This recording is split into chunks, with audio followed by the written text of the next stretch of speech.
നമസ്കാരം. നമ്മൾ പലപ്പോഴും വണ്ടികൾ നോക്കുക അല്ലെങ്കിൽ വണ്ടികൾ വാങ്ങുക എന്ന് പറയുന്നതൊക്കെ പർപ്പസിന് വേണ്ടിയിട്ടാണ്. അതായത് ഒരു യൂസ് എന്താണെന്നുള്ളത് യൂസ് കേസ് നോക്കിയിട്ടാണ്. പക്ഷേ ചിലപ്പോഴെങ്കിലും ഫാൻസി ആയിട്ട് നമ്മൾ വണ്ടികൾ മേടിക്കാറുണ്ട്. ഫാൻസി മേടിക്കുക എന്ന് പറയുമ്പോൾ ഫാൻസി ആയിട്ട് മേടിക്കുക എന്ന് പറയുമ്പോൾ പവറിന് വേണ്ടി അല്ലെങ്കിൽ ലുക്കിന് വേണ്ടി അല്ലെങ്കിൽ ഷോ പീസായിട്ട് അല്ലെങ്കിൽ നമ്മളൊരു എന്താ പറയുക തെണ്ടിപ്പൊക്കും കാണിക്കാൻ നമ്മുടെ നാട്ടുഭാഷയിലൂടെ അങ്ങനെ കാണിക്കാൻ വേണ്ടിയൊക്കെ വണ്ടി നൽകാറുണ്ട്. അങ്ങനെ XUV700 വന്നത് ശരിക്കും പറഞ്ഞാൽ ഒരു വലിയ ഒരു എന്താ പറയുക താറൊക്കെ വന്ന പോലെ തന്നെ എന്നൊക്കെ പറയുന്ന വിധത്തിലാണ്. കാരണം XUV500 വിജയം കൊണ്ട് അങ്ങോട്ട് പുതിയൊരു MPV അല്ലെങ്കിൽ പുതിയൊരു SUV എന്ന നിലയിലേക്ക് അല്ലെങ്കിൽ ഒരു ഓൾ വീൽ ഡ്രൈവ് വണ്ടിയൊക്കെ ഉള്ള മോഡൽ എന്ന നിലയ്ക്കൊക്കെ വന്ന ആ ഒരു XUV700 എന്ന് പറയുന്നത് തീർത്തും മാർക്കറ്റിൽ ഹിറ്റായി പോയി ഒരുപാട് ബുക്കിംഗ് ഒന്നും മഹീന്ദ്രയ്ക്ക് അവരുടെ ആ ഒരു പ്രൊഡക്ഷനൊന്നും കോപ്പ് ചെയ്യാൻ പറ്റിയില്ല. വണ്ടി ഇപ്പോഴും കുറേ അധികം വണ്ടികൾ കൊടുക്കാനുണ്ട്. അങ്ങനെയുള്ള ഒരു കാര്യമായിട്ട് നിൽക്കുന്ന വണ്ടിയാണ് XUV700. ദ അതർ ഹാൻഡ് ഇന്നോവയുടെ കാര്യം പറയുമ്പോൾ ഇന്നോവ ക്രിസ്റ്റ എന്ന് പറയുന്നത് ടാക്സി സെഗ്മെൻറ്റിൽ അല്ലെങ്കിൽ പ്രീമിയം കാറുകളുടെ ഒപ്പം മുട്ടിയുരുമി കിടക്കുന്ന ഒരു കാര്യത്തിൽ ക്രിസ്റ്റയ്ക്ക് ശരിക്കും ഒരുപാട് ടേക്കേഴ്സ് ഉണ്ടായിരുന്നു. അവിടെ നിന്ന് അങ്ങോട്ട് ഹൈക്രോസ് ആയി മാറിയപ്പോൾ ഹൈക്രോസ് വന്നപ്പോൾ ക്രിസ്റ്റ എപ്പോഴും ഉണ്ട്, മാറിയപ്പോൾ എന്ന് പറയാൻ പറ്റില്ല. അപ്പോൾ ഹൈക്രോസ് വന്നപ്പോൾ ഹൈക്രോസിൻ്റെ ഒരു ഫീച്ചേഴ്സ് കൊണ്ടും ഹൈക്രോസിൻ്റെ ഒരു കാറിലേക്കുള്ള ഒരു ആറ്റിറ്റ്യൂഡ് കൊണ്ട് അല്ലെങ്കിൽ ആ ഒരു ഓടിക്കാനുള്ള ആ ഒരു ലൈറ്റ്നെസ് കൊണ്ടൊക്കെ ശരിക്കും ഒരു വൺ കാർ ഫോർ എവറിത്തിങ് എന്നുള്ളൊരു കാര്യത്തിലേക്ക് ഹൈക്രോസ് മാറിയെന്ന് എനിക്ക് തോന്നുന്നുണ്ട്. ഹൈക്രോസ് വാങ്ങുന്ന ആളുകൾ അങ്ങനെ ചിലപ്പോൾ വാങ്ങേണ്ടി വരും, കാരണം വിലയും മാത്രമേ ഉണ്ട്. ഏകദേശം 39 ലക്ഷം രൂപയോളം ഓൺ റോഡ് പ്രൈസ് വരുന്നൊരു വണ്ടിയാണ് ടൊയോട്ട ഹൈക്രോസ്. അപ്പോൾ ഇന്നോവ ഹൈക്രോസ്. അപ്പോൾ ഇന്നോവ ഹൈക്രോസും XUV700 താരതമ്യം ചെയ്യുമ്പോൾ ഒരു ചെറിയ പ്രശ്നം എന്താ വെച്ച് കഴിഞ്ഞാൽ ഇന്നോവയ്ക്ക് അല്ലെങ്കിൽ ഇന്നോവയ്ക്കല്ല ഇന്നോവ ഹൈക്രോസിന് ഡീസൽ മോഡലില്ല. പക്ഷേ XUV700 ഏറ്റവും നല്ല മോഡൽ നമ്മൾ പറയുന്ന ഒരു മോഡൽ എന്ന് പറയുന്നത് ഡീസലാണ്. അപ്പോൾ ഡീസൽ എടുത്താലുള്ള ഗുണം എന്ന് പറയുന്നത് ഫ്യൂവൽ എഫിഷ്യൻസി പോലുള്ള കാര്യങ്ങൾ, അതല്ല ഓടിക്കാനുള്ള ടോർക്കി ആയിട്ടുള്ള നാച്ചുറൽ ഒരുപാട് കാര്യങ്ങളുണ്ടെങ്കിൽ കൂടി ഹൈബ്രിഡാണ് XUV-യേക്കാൾ കൂടുതലായിട്ട് നിൽക്കുന്ന ഒരു കാര്യമായിട്ട് ഈ ഒരു ഹൈക്രോസിൽ പറയാനുള്ളത്. അങ്ങനെ പറയുമ്പോൾ ഹൈക്രോസ് ഹൈബ്രിഡാണ്. ഈ ഒരു ഹൈബ്രിഡ് ആണെന്ന് മാത്രമല്ല ഹൈക്രോസിനകത്ത് ഒരുപാട് ഫീച്ചേഴ്സ് കൂടുതലുണ്ട്. ഇപ്പോൾ ഓട്ടോമൻ സീറ്റുകൾ, അതുപോലെ ഇൻലേറ്റർ സീറ്റുകൾ, അതുപോലെ അങ്ങനെയുള്ള കാര്യങ്ങൾ. എന്നാൽ അതർ ഹാൻഡ് XUV700 നമുക്ക് ആ ഒരു ADS ഒക്കെ കാണാം. ലുക്കിലാണെങ്കിലും കുറച്ചൊരു ഇത്തിരി കൂടി ഒരു അഗ്രസീവായിട്ട് ലുക്ക് ഉണ്ട്. മാത്രമല്ല ഹൈക്രോസ് ഒരു ന്യൂട്രൽ ലുക്കാണ് എനിക്ക് പലപ്പോൾ തോന്നിയിട്ടുണ്ടോ, നിങ്ങളുടെ ഒരു അഭിപ്രായം കമൻറ്റ് ചെയ്യുള്ളൂ. എന്നാലും ആ ഒരു വണ്ടിയുടെ ഒരു പെർഫോമൻസും കുറച്ച് നല്ലതാണ്. ഇപ്പോൾ ഫ്യൂവൽ എഫിഷ്യൻസിൻ്റെ കേസിൽ മാത്രമാണ് XUV700 കുറച്ച് കുറവായിട്ടെന്ന് എനിക്ക് തോന്നുന്നു. എന്നാലും ഇങ്ങനെ പറഞ്ഞു പോകാതെ നമുക്ക് ആ രണ്ട് വണ്ടികൾ നമ്മൾ താരതമ്യം ചെയ്യാം. Toyota Innova Hycross versus XUV700. അപ്പോൾ ഇത് വണ്ടിപ്രാന്തൻ, ഞാൻ രാകേഷ് നാരായണൻ.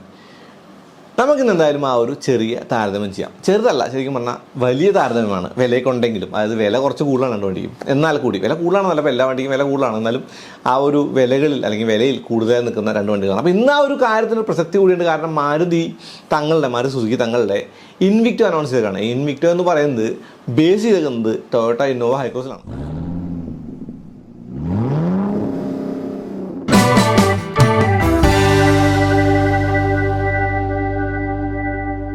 രൂപഭംഗിയുടെ കാര്യത്തിൽ ഹൈക്രോസ് കുറച്ചും കൂടി എന്താ പറയുക ന്യൂട്രലാണെങ്കിൽ ഒരു ഇത്തിരി ഓവർഡൺ എന്നൊക്കെ തോന്നിക്കുന്ന ഡിസൈനായിരുന്നു XUV700.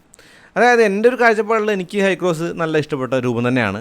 പക്ഷേ ഈ ഒരു വണ്ടിയുടെ ആ ഒരു ഇത്തിരി ബൾക്കി ആയിട്ടുള്ള ഗ്രില്ലും അല്ലെങ്കിൽ ആ രൂപവും ഒക്കെ തന്നെ ഒരിത്തിരി കൂടി ഫങ്കി എന്ന നിലയിൽ കുറച്ചും കൂടി എന്താ പറയുക കൗതുകം ഉണർത്തുന്നതാണ്. അതായത് കുറച്ച് ന്യൂട്രലാണ് ഹൈക്രോസ് എങ്കിൽ കുറച്ചധികം എന്താ പറയുക അഴകളവുകളിൽ കുറച്ച് കൂടുതലുണ്ട് XUVക്ക് എന്നുള്ളതാണ്. എനിക്ക് ഹൈക്രോസ് ഇഷ്ടപ്പെട്ടു, XUVയും. അപ്പോൾ രൂപത്തിൻ്റെ കാര്യം ഈ പറഞ്ഞ പോലെയൊക്കെയാണ്, സബ്ജക്റ്റീവാണ് കാര്യങ്ങൾ. അപ്പോൾ നിങ്ങൾക്ക് ചിലപ്പോൾ XUV700 ഇഷ്ടപ്പെടാം, ചിലപ്പോൾ ഹൈക്രോസ് ഇഷ്ടപ്പെടാം. എനിക്ക് ഹൈക്രോസ് കുറച്ചുകൂടി ന്യൂട്രലായിട്ടും എന്നാൽ XUV കുറച്ചും കൂടി അഗ്രസീവായിട്ട് കുറച്ചുകൂടി ലുക്കറായിട്ടാണ് തോന്നിയിട്ടുള്ളത്. അപ്പോൾ നിങ്ങളുടെ അഭിപ്രായം താഴെ കമൻറ്റ് ചെയ്യട്ടോ.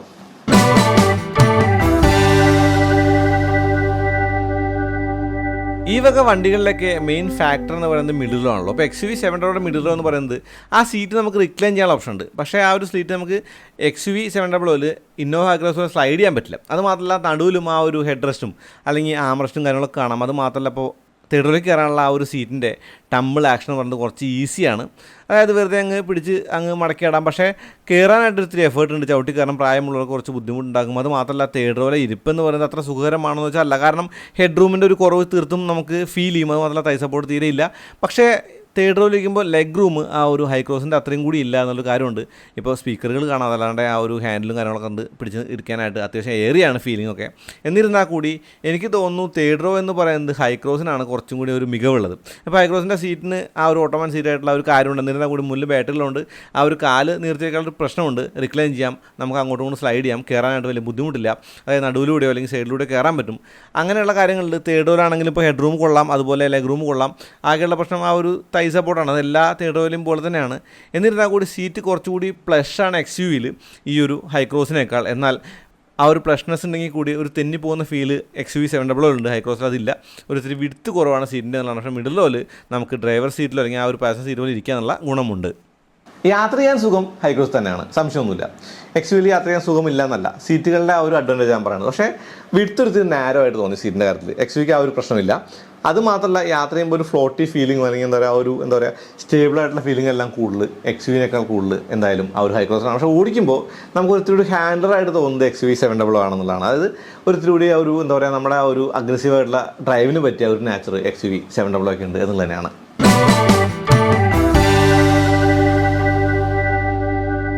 കമ്പാരിസണിൽ 300 ലിറ്റർ ബൂട്ട് സ്പേസ് എന്ന് പറയുന്നത് തീർത്തും യൂസബിൾ ആണ്. അതായത് അത്യാവശ്യം ബാഗെല്ലാം വയ്ക്കാനുള്ള സ്ഥലമുണ്ട് ഹൈക്രോസ് എന്നുള്ളതാണ്. അപ്പോൾ ഇരുവശത്തും ആ ഒരു ഹെഡ് റെസ്റ്റ് ഉണ്ട്, പക്ഷേ സ്ഥലം അപഹരിക്കുന്നൊന്നുമില്ല. 240 ലിറ്ററാണ് XUV700 ബൂട്ട് സ്പേസ്. അപ്പോൾ എൻ്റെ ബാഗുകളൊക്കെ വെച്ചിട്ടും അത്യാവശ്യം ഒരു സ്ഥലം ഉണ്ടോ വെച്ചാൽ ഇല്ല എന്നുള്ളതാണ്. കാരണം നമ്മൾ തേർഡ് റോ അല്ലെങ്കിൽ ആ ഒരു സീറ്റ് മടക്കിയിട്ടാലേ അത്യാവശ്യം സ്ഥലം കിട്ടും എന്നുള്ളതാണ്.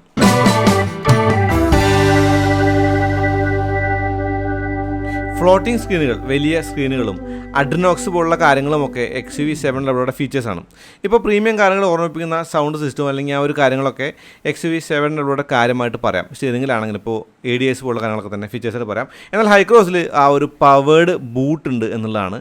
ആ ഒരു പവേർഡ് ബൂട്ടും അതുപോലുള്ള കാര്യങ്ങളാണ് ഹൈക്രോസിൻ്റെ പ്രത്യേകതകളായിട്ട് പറയാനുള്ളത്. ഇപ്പോൾ സ്ക്രീനിൻ്റെ കാര്യം പറയുകയാണെങ്കിൽ XUV700 ആണ് മുന്നിട്ടുന്നത്. കാരണം ഈ ഒരു സ്ക്രീൻ 360 ക്യാമറ ഉണ്ടെങ്കിൽ കൂടി ഈ ഒരു സ്ക്രീൻ അത്ര എക്സ്ട്രാ ഓർഡിനറി അല്ലെങ്കിൽ അങ്ങനെ കാര്യങ്ങളൊന്നും നല്ല ആവറേജ് ആണ്. പക്ഷേ XUV700 അത്യാവശ്യം നല്ല സ്റ്റിൽ ഇടയ്ക്ക് ലാഗിയാണ്, ഹാങ് ആവുന്നത്. എന്നാലും ഇനി ഹൈക്രോസിനകത്ത് ആ ഒരു കർട്ടൻ ഉണ്ട് എന്നുള്ളൊരു കാര്യമായിട്ട് പറയാം. കാരണം ചൂടിൻ്റെ ആ ഒരു കാര്യത്തിൽ നമുക്ക് ആ ഒരു വെയിലിനെ തടുക്കാനുള്ള കർട്ടനുകൾ ഇരുവശത്ത് വേണം എന്നുള്ളൊരു കാര്യം കൂടി ഉണ്ട് എന്നുള്ളതാണ്. ഇത്തരത്തിലുള്ള ചെറിയ ചെറിയ ഫീച്ചേഴ്സ് ആണെങ്കിൽ കൂടി ഫിനിഷിംഗ് ഒക്കെ അത്യാവശ്യം നല്ലതായിട്ട് തോന്നി ഹൈക്രോസിൽ. ഫീച്ചേഴ്സിൽ എന്തുകൊണ്ടും ഹൈക്രോസാണ് മുന്നിട്ട് നിൽക്കുന്നത്. ഇപ്പോൾ ഓട്ടോമാൻ സീറ്റുകളൊക്കെ നല്ലതാണ്. ഈവൻ ദോ ആ ഒരു സീറ്റിൻ്റെ അടിയിൽ കാല് വയ്ക്കുമ്പോൾ കാല് തട്ടുന്നൊരു കാര്യമുണ്ട്. പിന്നെ ബൂട്ട് സ്പേസ് ഉണ്ട്. ഇപ്പോൾ XUVക്ക് ബൂട്ട് സ്പേസ് ഓൾമോസ്റ്റ് നില്ലാണ്. അങ്ങനെയുള്ള കാര്യങ്ങളുണ്ട്. അത് മാത്രമല്ല പനോരമിക് സൺറൂഫ് ആണെങ്കിലും അതല്ല ഒരു ഗിയർ കൺസോൾ മൗണ്ടർ ഗിയർ ആണെങ്കിലും അതല്ല സ്റ്റിയറിംഗ് ആണെങ്കിലും എനിക്കൊരു ഇത്തിരി കൂടി ആ ഒരു ഫീൽ തോന്നിയത്, നന്നായിട്ട് തോന്നിയത് XUVയേക്കാൾ ആ ഒരു ഹൈക്രോസ് തന്നെയാണ് എന്നുള്ളതാണ്. പക്ഷേ ഹൈക്രോസിൻ്റെ സ്ക്രീൻ XUVയുടെ അടുത്ത് നല്ലതല്ല. ഈവൻ ദോ ആ ഒരു XUVയുടെ സ്ക്രീൻ കുറച്ച് ലാഗി ആണെങ്കിൽ കൂടി ഹൈക്രോസിനേക്കാൾ മികച്ചതായിട്ട് തോന്നിയിട്ടുണ്ട് എന്നുള്ളതാണ്.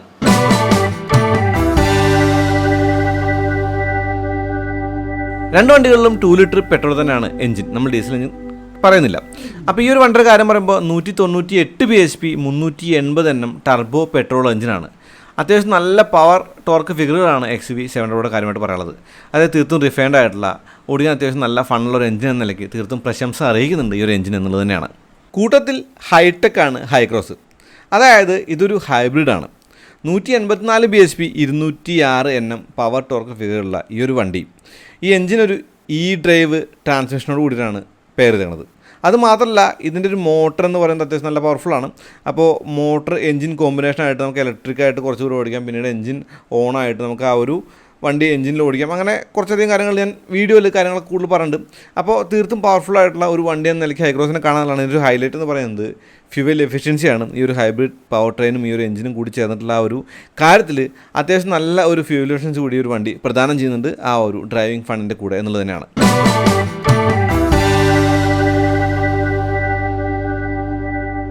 അത്യാവശ്യം നല്ല ഫാസ്റ്റാണ് ഹൈക്രോസ്. അത് മാത്രമല്ല ഇലക്ട്രിക് മോട്ടറിൽ നിന്ന് മാറി എഞ്ചിനിലേക്ക് ആകുമ്പോൾ ഹൈറൈഡർ 3 സിലിണ്ടർ കണ്ടപ്പോഴുള്ള ഒരു വൈബ്രേഷൻസ് ഇല്ല. അപ്പോൾ NVH ലെവൽ എന്ന് പറയുന്നത് വെൽ കണ്ടെയ്ൻഡ് ആണ്. അത് മാത്രമല്ല ഓടിക്കാനായിട്ട് ഇപ്പോൾ ക്രിസ്റ്റയെന്ന് വരുന്ന ഒരാൾക്ക് തീർത്തും നല്ല കംഫർട്ടബിളായിട്ട് നല്ല കാർ പോലെ ഓടിക്കുക, ഒരു കുഞ്ഞു കാർ പോലെ ഓടിച്ചുകൊണ്ട് നടക്കാമെന്നുള്ളൊരു കാര്യം ഒരു വലിയ ബെനിഫിറ്റാണ് ഈ ഒരു ഹൈക്രോസിൽ. ഇപ്പോൾ സ്റ്റിയറിംഗ് ആണെങ്കിലും ലൈറ്റാണ് കാര്യങ്ങളൊക്കെ. അത് മാത്രമല്ല 18 ഇഞ്ച് വീലുകളാണെങ്കിൽ കൂടി ആ ഒരു സസ്പെൻഷൻ്റെ ഒരു റൈഡ് കംഫർട്ട് എന്ന് പറയുന്നത് നല്ലതാണ്.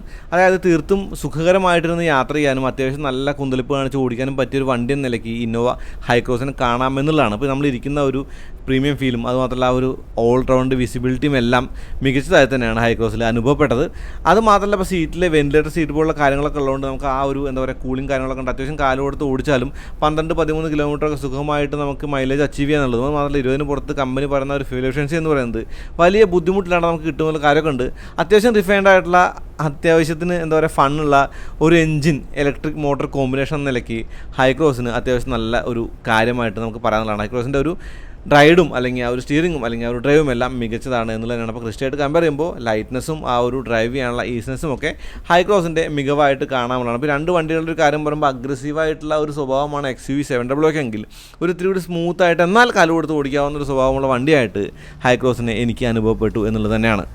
മഹീന്ദ്രയുടെ വണ്ടികളിൽ വലിയ കുറ്റമൊന്നും പറയാനുള്ളൊരു വണ്ടി ഏതെന്ന് ചോദിച്ചാൽ XUV700 എന്ന് സംശയം പറയാനുള്ള ഫിറ്റ് ആൻഡ് ഫിനിഷ് നല്ലതാണ്.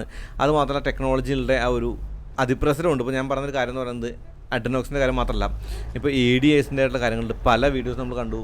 ഈ ഒരു XUV700 ഒറ്റയ്ക്ക് ഇരുന്ന് വണ്ടി ഓടിക്കാതെ കാലും കൈയും കയറ്റി വെച്ച് അങ്ങനെ പല തോന്നിയ ദിവസങ്ങൾ കാണിക്കുന്നത് നമ്മൾ കണ്ടിട്ടുണ്ട്. അതായത് അത് വണ്ടിയുടെ ഒരു ടെക്നോളജിക്കലി ഉള്ള ഒരു ബ്രില്യൻസിനാണ് കാണിക്കുന്നത്. അത് മാത്രമല്ല തീർത്തും അഗ്രസീവാണ്. 197 bhp അഥവാ 200 PS എന്ന് പറയുന്ന പവർ എന്ന് പറയുന്നത് അത്യാവശ്യം നല്ല ഒരു പവറാണെന്നുള്ളതാണ്. അത് കാല് കൊടുത്താൽ പറന്ന് കയറി പോകുന്നൊരു ഫീൽ XUV700 പ്രത്യേകതയാണ്. നമുക്ക് ഓടിക്കാനായിട്ട് അത്യാവശ്യം നല്ലൊരു സ്റ്റിയറിംഗ് ഫീലും ഫീഡ്ബാക്കും എല്ലാം തന്നെ ഉണ്ട്. അത് മാത്രമല്ല കാല് കൊടുത്താൽ ആ ഒരു എഞ്ചിൻ്റെ ആ ഒരു ഗ്രൗണ്ടും ടർബോ പെട്രോളിൻ്റെ ആ ഒരു ഫീലും എല്ലാം തന്നെ തീർത്തും നമ്മളെ ആ ഒരു വീണ്ടും കാല് കൊടുത്ത് ഓടിപ്പിക്കാൻ പ്രേരിപ്പിക്കുന്നുള്ളതാണ്. ആകെയുള്ളൊരു പ്രശ്നം അഥവാ പ്രധാന പ്രശ്നം എന്ന് പറയുന്നത് ഇന്നോവ ഹൈക്രോസ് ആയിട്ട് നമ്മൾ കമ്പയർ ചെയ്യുമ്പോൾ എനിക്ക് തോന്നുന്നത് അത് ഫ്യൂവൽ എഫിഷ്യൻസി ആണെന്നുള്ളതാണ്. സിംഗിൾ ഡിജിറ്റ് മാത്രം ആ ഒരു ഫ്യൂവൽ എഫിഷ്യൻസി നമ്മൾ എക്സ്പെക്ട് ചെയ്താൽ മതി. ഇതൊരു ടർബോ പെട്രോൾ ആണ്. അപ്പോൾ നമ്മൾ മിക്കവാറും കാല് കൊടുത്തൊക്കെ തന്നെ വണ്ടി ഓടിക്കും. അങ്ങനെ ഓടിക്കുമ്പോൾ ഒരു സിംഗിൾ ഡിജിറ്റ് ഫ്യൂവൽ എഫിഷ്യൻസി നോക്കിയാൽ മതി. എന്നിരുന്നാൽ കൂടി ആ കൊടുക്കുന്ന അല്ലെങ്കിൽ ആ ഒരു ഫ്യൂവൽ അടിക്കുന്ന ഫ്യൂവലിനുള്ള ഒരു ഫണ്ട് നമുക്ക് തിരിച്ച് കിട്ടുന്നുണ്ട് എന്നുള്ളതാണ്. പക്ഷേ ഈ ഒരു കാര്യത്തിൽ മാത്രമല്ലാത്ത മറ്റൊരു കാര്യം എന്ന് റിലയബിലിറ്റിയാണ്. ടൊയോട്ട ഹൈക്രോസ് റിലയബിലിറ്റി കൂടി മുന്നിട്ട് നിൽക്കുകയാണ്. അതും ഒരു കാര്യമായിട്ട് പറയാം. മാത്രമല്ല ഓൺ റോഡ് പ്രൈസിൽ 10 ലക്ഷം രൂപയോളം ബെനിഫിറ്റ് ഉണ്ട് ഈ ഒരു XUV700 അതായത് ഹൈക്രോസിന് ഏകദേശം 39 ലക്ഷം രൂപയോളം ആ ഒരു ഓൺ റോഡ് പ്രൈസ് വരുന്നുണ്ടെങ്കിൽ ഈ ഒരു AX7 എന്ന് പറയുന്ന ഈ ഒരു ടർബോ പെട്രോൾ മോഡലിന് 29 ലക്ഷം രൂപയോളമാണ് ആ ഒരു ഓൺ റോഡ് പ്രൈസ് എന്നുള്ളതാണ്. അങ്ങനെ നോക്കുമ്പോൾ XUV700 ആണ് വാല്യൂ ഫോർ മണി എന്ന് പറയാം. അപ്പോൾ ഇത്രയൊക്കെയുള്ള രണ്ട് കാര്യം എന്ന് പറയുന്നത്, ഇപ്പോൾ എൻ്റെ ഒരു ചോയ്സ്, ഞാനാണ് ഒരു വണ്ടി എടുക്കുന്നെങ്കിൽ എൻ്റെ ഒരു ഒബ്വിയസ് ചോയ്സ് എന്ന് പറയുന്നത് ഇന്നോവ ഹൈക്രോസ് ആണ്. കാരണം ഹൈക്രോസിൻ്റെ ഹൈബ്രിഡ് എന്ന് പറയുന്നത് അത്യാവശ്യം ഫ്യൂൽ എഫിഷ്യൻ്റാണ്. അത്യാവശ്യം നല്ല ഓടിക്കാനുള്ളൊരു ഫീലും ഫണ്ണൊക്കെ ഉണ്ട്. അത്യാവശ്യം നല്ല പവർഫുള്ളാണ്. എന്നാൽ സീറ്റും അല്ലെങ്കിൽ കാര്യങ്ങളൊക്കെ ഉണ്ട്. യൂസബിൾ ആയിട്ടുള്ള ബൂട്ട് സ്പേസ് ഉണ്ട്. അങ്ങനെയുള്ള കാര്യങ്ങളുണ്ട്. പക്ഷേ ഫ്യൂവൽ എഫിഷ്യൻസി ഒരു ഫാക്ടറി അല്ലെങ്കിൽ ഒരു പക്ഷേ XUV700 എൻ്റെ ചോയ്സ് ആയെന്നുള്ളതാണ്. അപ്പോൾ അത്രേ ഉള്ളൂ. അടുത്ത വീണ്ടും വരാം. അതിലേക്ക് നന്ദി, നമസ്കാരം.